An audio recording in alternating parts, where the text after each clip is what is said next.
it's interesting, isn't it? Where in the old days we used to have necromancers, now we've got technomancers, okay? I mean, people that are usually, how do I say this? They're using the very technology of the fallen ones to release the fallen ones to make war against God. I want to read something because this will blow everyone's mind. For those who don't think the Bible is relevant or contemporary or can deal with issues like this, let me read Colossians, the first chapter, the 6 verses. This is really important. Written by, obviously, Paul to the Colossians. Giving thanks unto the Father, which has made us meet to be partakers of the inheritance of the saints in light, who hath delivered us from the power of darkness and has translated us into the kingdom of his dear Son, in whom we have redemption through his blood, even the forgiveness of sins. Now look at that. Who hath delivered us from the power of darkness. There is a power in darkness and has translated us into the kingdom of his dear Son. God is giving the contrast, and Paul is actually giving the contrast in Colossians of the difference between light and darkness. Who is the image? It's talking about Jesus, of the invisible God, the firstborn of every creature. For by him, Jesus, were all things created that are in heaven, that are in earth, visible and invisible, whether they be thrones or dominions or principalities or powers, all things were created by him and for him. And he is before all things, and by him all things consist. And he is the head of the body, the church, who is the beginning, the firstborn from the dead, that in all things he might have the preeminence.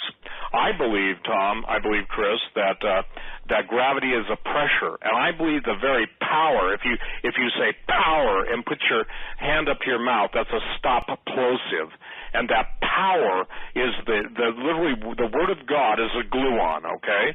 And I believe that the absolute, and I don't know how it's going to happen, but at some point, here's something that we'll see it comes to pass, the relationship between sound and light beyond lasers and masers, I'm not talking about that, the very harmonics of the universe.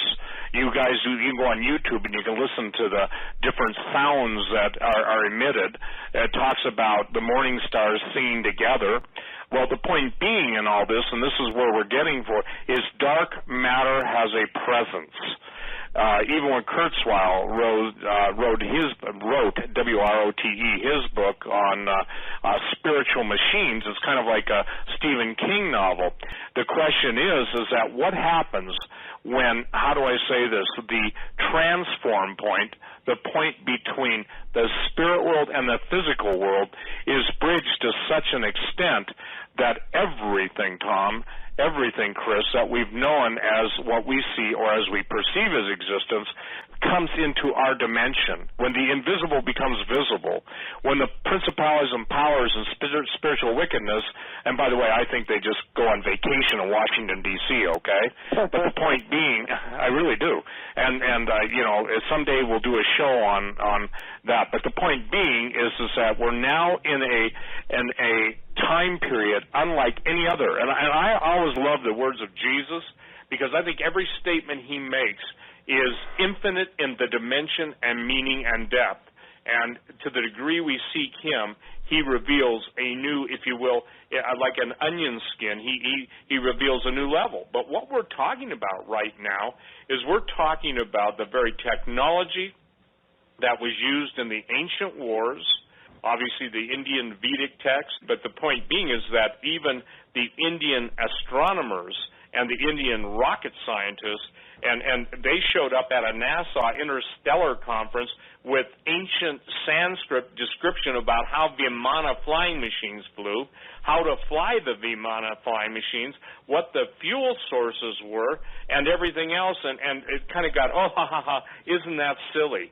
Well, it's not silly at all, because at some point, they're going to bring out some of the ancient technology, they're going to show it us, and they're going to say it was left to us by our creator benefactors, who, by the way, just happened to come from the Pleiades or whatever, The point being is that when they start to pull that, then that brings us to the other question I want to give to you tonight, Tom.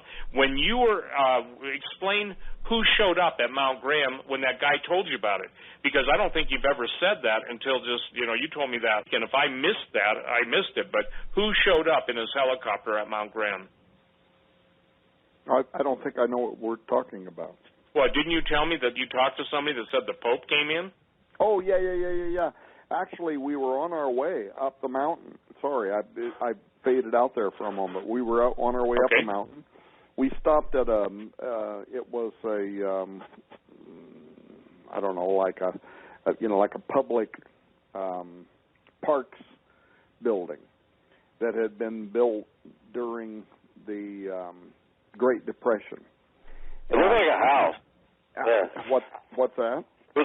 It looked like a small home, actually. That maybe someone had lived there in the past. If you remember, had a fireplace. Yeah, it was kind of cozy and stuff. Yeah. Yeah, and so we went inside there to have our lunch while we were on our way up. But here was the mysterious part about all that, is that the old guy that was in there, he was tending a fire. He was taking care of the facility. It was built during the Great Depression, some of the works programs, and so we're sitting there. He wants to know where we're going. And we mentioned to him we were going up to Mount Graham, and right out of the blue, he starts telling us about how the Pope had actually been brought to the top of Mount Graham inside of a helicopter. We're sitting there like, why is this guy telling us this stuff, right? But he knew. He worked there. He worked for the Parks Department. And he was aware that the Pope had actually been brought to the top of Mount Graham. So, yeah, that actually happened, Steve. Well, and then fill in the blanks. People go, well, why would the Pope be brought there? The answer is he had to see what the instruments had located, which goes right back to what you guys have been writing about. And when you were interviewing the Vatican astronomers and who they're looking for, I mean, and I want to say this, he was looking for his first glimpse of Lucifer. Yeah, and so let me say a couple of things if I can real fast. Take the time, because this is critical. I mean, this has got to be putting it in perspective, because when Tim Alberino comes on your show on Skywatch TV, and when we get the trailer out, we're going to basically be showing people that this is the most key controlled information in the world that is absolutely guarded at the expense of people's lives. So go ahead and say what you're going to say. Okay, so I know we're going to run out of time, so very quickly. Excuse me, gentlemen. Let me just ask this one question here, because we're getting a lot of emails about this. Can you just clarify which pope this was, and give me an approximate time frame? I would assume this was Pope Benedict XVI, because that's when we went up to the top of the mountain, and he spoke as if that had happened very recently, which was very kind of suspicious, if you will, because if Pope Benedict, we had already predicted that Pope Benedict was going to step down. Why would he have flown to the top of Mount Graham to be shown something, which we absolutely have no idea what that was, but we assume that it might have been connected to what Malachi Martin had been talking about, that they are using the technology on the top of Mount Graham to monitor something that is approaching the Earth. Now, we have no way of vetting whether this guy was telling the truth or not, but we also know that he was not there to meet with us. He didn't even know we was coming. We just showed up. And while we're standing there in this building halfway up the mountain onto the top of Mount Graham, he just blurts out and tells us how that the Pope had recently been brought in a helicopter to the top of Mount Graham. He was aware of it. And he worked for the State Parks Department. So we were just kind of surprised. I don't even know that we included that in our book, but Chris would verify that that's exactly what he told us happened. And so we were kind of surprised by it. And Doug, so let me say something directly to those that are listening to us now out of Rome. I was contacted by a priest, and we're just going to have to wait and see what happens. He said, watch what Pope Francis does in the encyclical that is coming out. It's going to be talking about the environment. He's going to issue an encyclical, which is very important to the Roman Catholics because it's kind of a moral imperative. It's going to tell them what they should or shouldn't do. It's going to be sent to all the bishops around the world who are going to send it to the 1.2 billion Catholics that are around the world. And already he is using language saying that the environmental issue is going to be a moral imperative. These are loaded words. When you hear a pope use language like moral imperative, this becomes kind of an enforcement, if you will. It's a very important document. So here's what I was told: to watch the language and see if the language is going to infer anything that has to do with what the Vatican's theologians right now are referring to as many worlds. This is something Guy Consolmagno, Jose Gabriel Funes, the Pope himself, who has degrees in science and actually had ambitions concerning astrobiology before he became a Jesuit, they would understand what this many worlds actually means. But the average listener out there might not, so let me explain it. Many worlds is this idea that there are many worlds, and that on these many worlds, exo-worlds out there, there are many other human-like people. When Jesus said, I have other sheep you know not of, that's what they're talking about. There are other worlds with people on them. They may be morally superior to us, but they're all watching, and we are only one of a coalition of worlds. Now, this is just a theory, but doctrine is being written around it. And that the time may come when we may be contacted by these other worlds to warn us that we are becoming a danger to the environmental condition of the earth. Let me give you a different explanation that will make people understand this. Remember the old movie that came out in the 50s or 60s, whenever it came out, called The Day the Earth Stood Still? Remember that? And this was the first time that the world learned that it was actually only one of a coalition of worlds, and that we were being watched by others. And in the old original black and white, the idea was that we had developed nuclear technology that could, expand beyond our world to other places. And so the aliens were coming here with Klaatu Barada Nikto, the alien and his big robot, to let us know that if we ever thought we were going to expand our nuclear threat beyond the Earth, we would be reduced to a burned-out cinder. That's what the old original black and white said. Well, that movie was remade a couple of years ago with Keanu Reeves. And in the remake, they picked up the theme of many worlds in that the alien comes with his giant robot to let us know that humans now are the virus. We are the problem. We are destroying the environment. We are destroying the world. The whole message had to do with the whole greening, theology.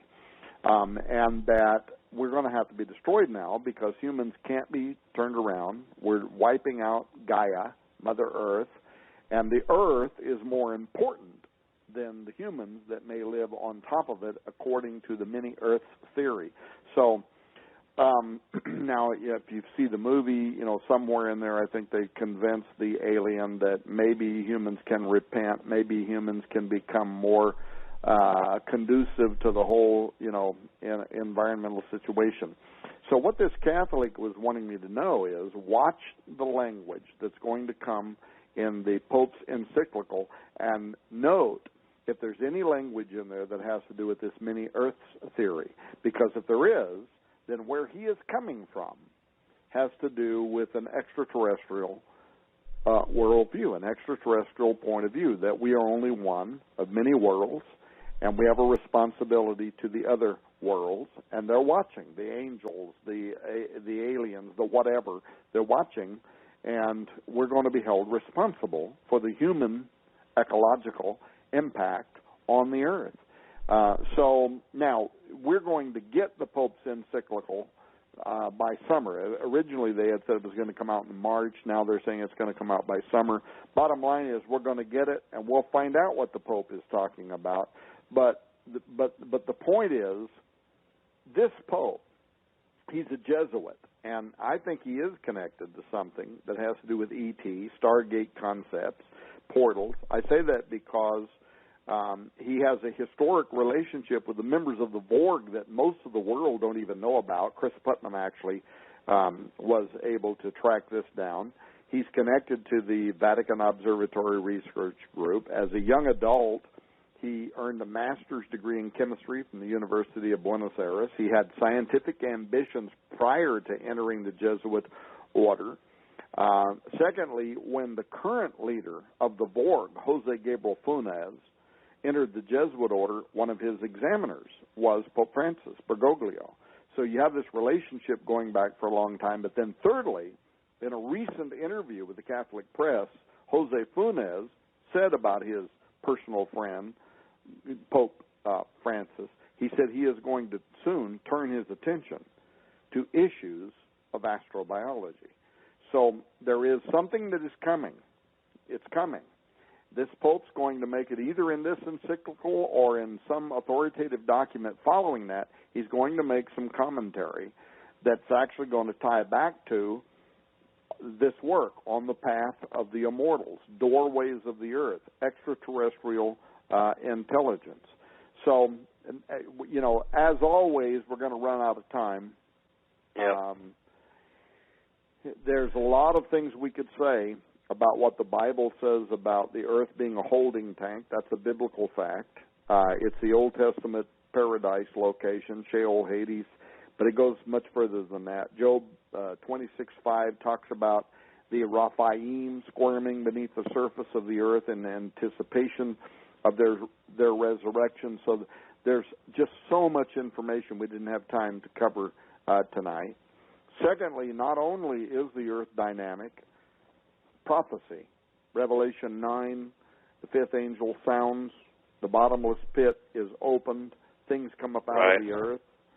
Also Isaiah 13, a command is given, the gates of the earth open, giants come to fulfill the wrath. But what we didn't have time to talk about was how Enoch and his 70 generations prophecy actually puts the timing of when those gates are going to open to right now, essentially right now. The very moment we're living in, according to ancient biblical prophecy, is the moment when the doorways of the earth are going to open. I wish we would have had time to also talk about the Babylon working, because the Babylon working, Jack Parsons, L. Ron Hubbard, they wrote, Parsons wrote in his biography how the spirit of Babylon was incarnated in a female child, 1947, who would rise up to assume prominence as a feminist in the world, and only one person fits that goal, who is probably the leading candidate for the next president of the United States of America, born exactly when the Babylon working said that she would be, and that's Hillary Clinton. I don't know that that's going to turn out to be true, but that's a fact.